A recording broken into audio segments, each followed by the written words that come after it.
Okay, before we get started, I just want to say one thing.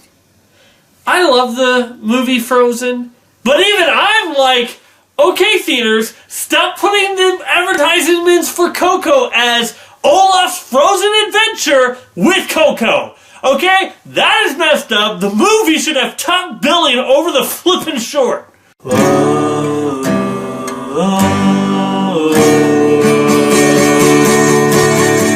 It's laser time and we're gonna do a review. Yes, we're gonna review. I'll talk about movies and comics too. Let's all go watch the review.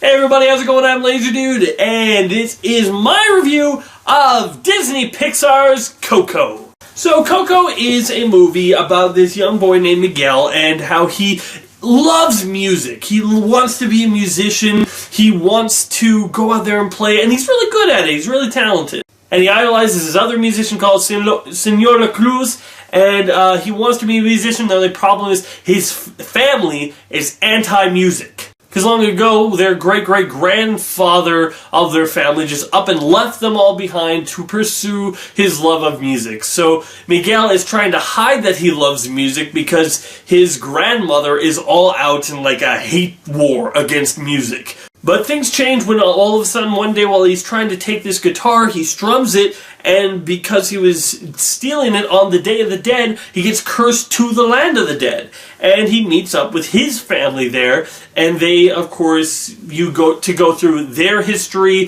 why the family came to this way of hating music, and why he still wants to pursue his dream. And it's an interesting story of how dreams and family sometimes can clash, and who really wins out in that scenario. So my first thought that I want to say when it comes to Coco is that this is a very fun movie. I really like Miguel as a character. You know, I remember I thought the main character's name was going to be Coco.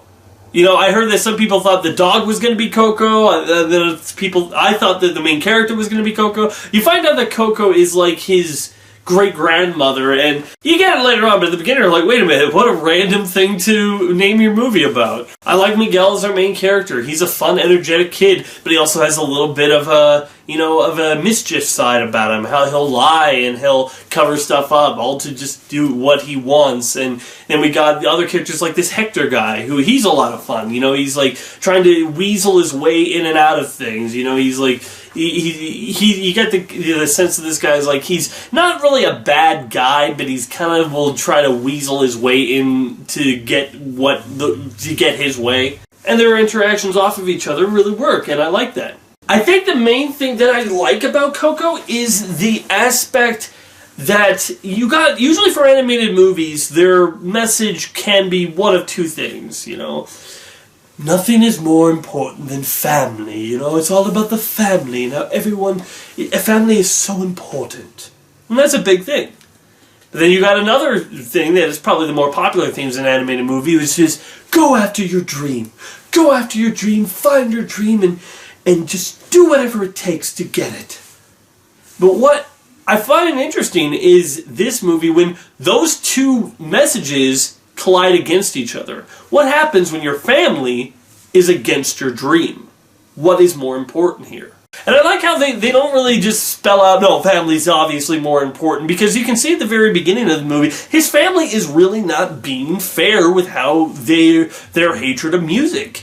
You know, they're not letting him expand on his dream and what he wants, and for very little reason that has anything to do with him. You know, it's not because this is the best for him not to have music. It's just like, we hate music because this happened in the past. You know, it might be illogical, but that's still the way that their family is with their hatred of music. But on the other hand, what do? You just throw your family away like they're nothing? Because they go on the other side, and they talk about how his great-great-grandfather just abandoned his family to pursue his dream of music. And they don't mince words. He left his family. And that's a big thing. And that's my favorite part of the story of Coco, the inner dynamics of well, if family is first, but you got to chase after your dreams, what does that look like when those two ideals come against each other? But more to the point, I love the animation. This movie, like, it's about Mexico, right? And I know very little about the Mexican culture.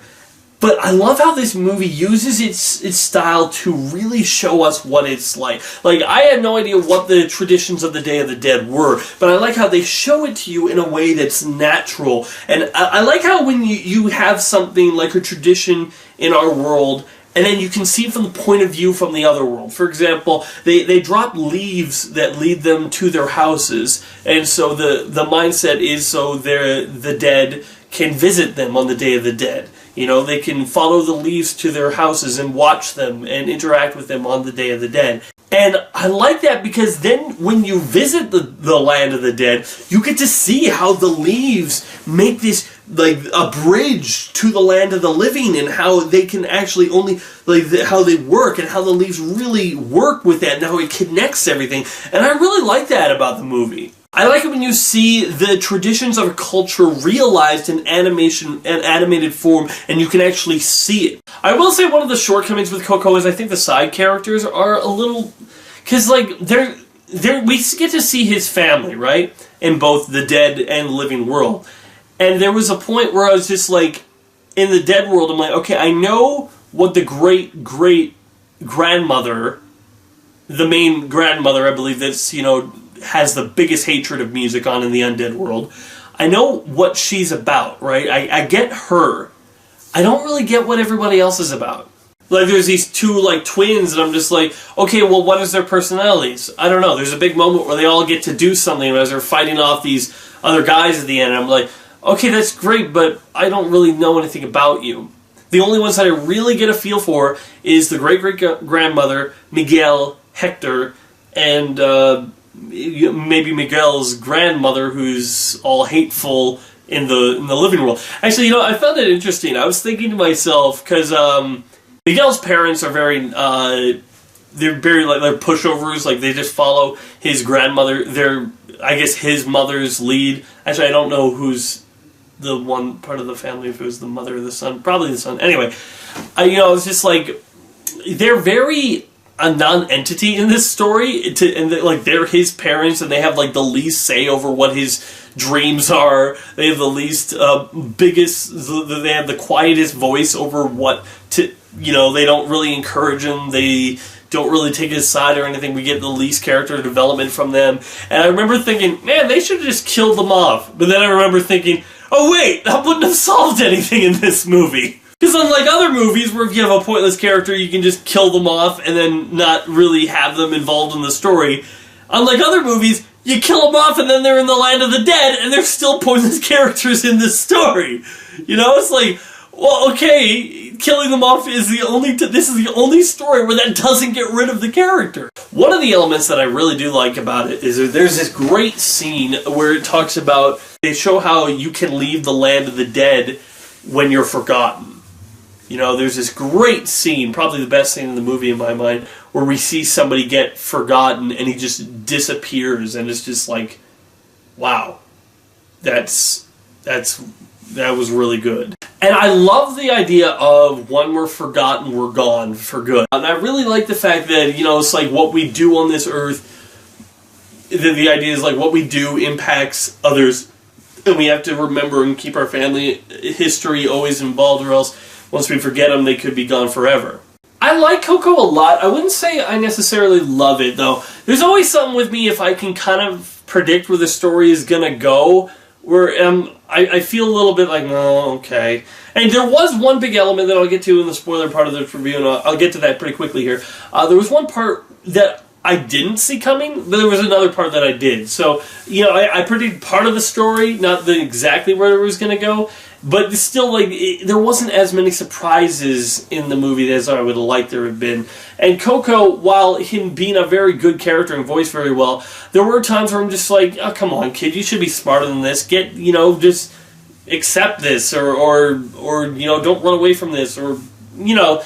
But I guess I still think they make his motivations relatable enough where he's like, we get that he might be doing stuff out of spite or out of anger, but we also get that he's a kid and he's allowed to act emotional at times, you know? I will say that I don't think there was as many memorable jokes. This was a lot story heavy, and I think that was the thing. If this was funnier, I think I would have liked it more, or if I didn't see some of the story elements coming as much. You know, if you're going to be less humor focused and more story focused, then I shouldn't see some of the elements that you're going to be doing in the story coming. So I think if the movie was funnier for me, but you know what, it might have something to do with me watching this movie alone. I watched this movie the late showing in my town, and there was nobody there. Nobody. And so I really think sometimes you can be... I think sometimes if you watch a movie and a scene happens and somebody laughs, you want to laugh. And so that might have something to do with why I feel a little bit apathetic towards this film. I didn't enjoy myself as much as I thought I did, but I still thought it was a good movie overall. And so that's why my rating for Coco is a 7 out of 10. It's a good movie. I think it's not one of my favorite movies, but it still is very good, and it's definitely probably the best animated movie to come out this year, because let's be honest, guys, this is the year the Emoji Movie came out, and so, you know, I'm saying, like, they weren't all that bad, and I didn't even see that movie, but obviously it was no. But they probably all were that bad, but it's just like there wasn't a lot of movies this year, animated movies, that blew me away, because the other Pixar animated movie this year was Cars 3, and then, did DreamWorks even do anything this year? I don't know. In any case, that's my rating. We're going to go quickly into the spoiler territory. I don't want to have too much to say here, just a few things, so if you haven't seen this movie, I want you to go watch it before you come back to this part. So for the spoilers, the thing that I called that Hector was going to be Miguel's actual father. You know, I called that, because at first I thought, you know, I was like, oh, it's obviously La Cruz is his father, and I'm like, oh, wait. As soon as they, you know, started saying, oh, he is his father and everything, I'm just like, no, you know what, thinking about it, I'm not sure if that's going to happen. So, and when he started playing time with Hector, I'm like, and Hector started playing, I'm like, okay, obviously, Miguel's great-great-grandfather, I said father, didn't I? I meant great-great-grandfather was going to be Hector. I didn't, however, predict that La Cruz killed Hector. That was a dark twist that I was just like, oh crap, I didn't even think about that. Because that I felt was like, that was a good twist. I didn't like how the end where it's just like, he buries himself by just talking about it and there happens to be a camera on nearby, so the person just turns it over to him. I mean, the guy should be a little bit smarter than that, right? Right? I mean, that's what I'm thinking. I'm thinking it's just like, and I predicted that as soon as, you know, that became revealed, I'm like, okay, he's going to have to play the song for Coco in order to not be forgotten. And that's just going to be how the movie ends. That photo is going to be destroyed or not saved. That's obviously how it's going to end. And it did. But I think just because I could predict it coming doesn't mean it was handled badly. You know, that's always something that you got to recognize. When sure that you could predict it happened is one thing, but was it good? I mean, sometimes, you know, predicting something doesn't mean anything if it's really good. Like, could I predict that Beast and Belle were going to get together at the end of the movie? Yeah, but it doesn't mean the journey to get there wasn't still flippin' amazing. So I think overall, I like Coco. I might even like it more once I get it on DVD and watch it with other people. You know, I always like to watch it with other people and see what they think who haven't seen it. And I think I might even enjoy it more in that sort of setting. But for right now, I'm leaving my rating as a 7 out of 10. I think it's a very good movie. As I say, probably the best animated movie to come out this year. I'll have to reflect, though, before I do my top 10 best movies of the year list. And so that's all I have to say, everybody. Thanks for watching. I am Lazy Dude. Adios, amigos. Be sure to check out some of these other videos on my channel. And wait for more coming soon.